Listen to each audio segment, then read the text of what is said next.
c'était pas les cours ou quoi que ce soit, c'était surtout l'ambiance dans la classe. Les technico-commerciaux, on est quand même assez réputés pour pas faire grand chose et mettre l'ambiance dans les soirées, etc. Donc honnêtement, c'était la préparation du gala. La première année, quand on a fait un Harlem Shake, à l'époque c'était la mode, qu'on a fait un Harlem Shake dans le bureau de Brigitte Bourges, donc la secrétaire, et tous les sketchs qu'on a préparés à l'école avec les répétitions. C'était vraiment des bons moments, on s'est bien marré à faire ça. Et puis le deuxième gala aussi pour la deuxième année, c'était tout aussi sympa.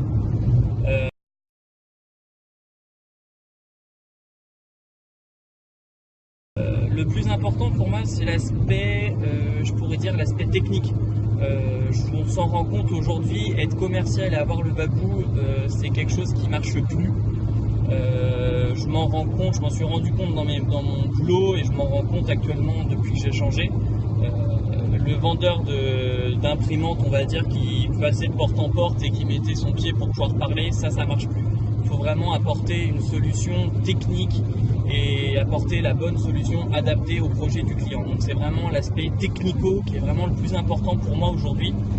Et l'autre point fort a été aussi le fait que nos professeurs étaient principalement tous issus du milieu professionnel. Donc ils nous apportaient vraiment des anecdotes et des choses qu'ils ont réellement appris et pas que le théorique. Donc ça c'était aussi quelque chose de pour moi qui était primordial.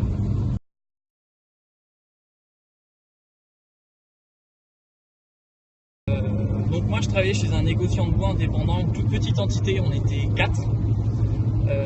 Et j'avais comme problématique, je me souviens plus exactement du terme, mais pour l'expliquer grosso modo, on avait un client qui était très important, qui était tous les bricomarchés de la région centre. Et on a perdu ce client-là parce qu'ils ont référencé une centrale d'achat et que nous n'étions pas référencés. Et moi j'avais pour projet du coup de développer toute la partie aménagement extérieur et intérieur. Donc c'était tout ce qui concernait les terrasses bois, composite, les panneaux, les claustras, etc. Et on développait en interne aussi tout ce qui était parquet.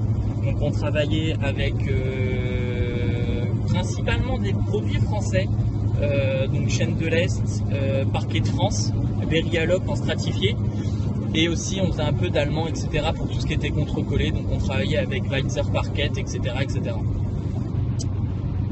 Donc on devait, voilà, j'ai prospecté, j'ai beaucoup de mailing, j'ai fait du démarchage tout simplement.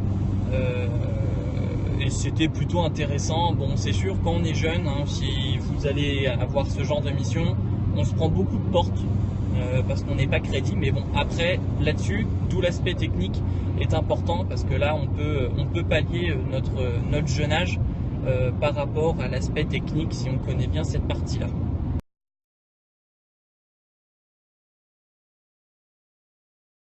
Et depuis que je suis sorti de l'ENSEC, donc depuis 3 ans, sorti de l'école, j'ai postulé et j'ai été pris chez Roche-Beaubois. J'ai travaillé comme vendeur. C'est pas très passionnant comme boulot parce qu'on n'a aucune chance d'évolution. Et puis vendre des meubles et des canapés qui viennent de l'étranger, que c'est pas de la bonne fabrication, etc. C'était pas, bon, pour moi, c'était pas le plus intéressant. Et après, j'ai eu la chance, je suis parti au Luxembourg. Travaillé pendant 8 mois dans une société spécialisée dans l'import-export de bois exotiques. Et après, nous, on les transformait, on avait une usine au Luxembourg, on les transformait et on faisait tout ce qui était système de terrasse et de bardage avec fixation invisible. Et j'étais le seul représentant en France de la société. Donc j'ai fait vraiment le commercial itinérant pendant 8 mois. C'est long, c'est très dur. C'était une expérience pour moi enrichissante, mais je me suis rendu compte très rapidement que j'étais pas fait pour ce boulot-là, parce qu'on n'a pas de week-end, on voit pas ses potes, on passe son temps sur la route. Donc j'ai décidé de démissionner, parce que je me voyais pas du tout faire ma vie dans ce métier-là.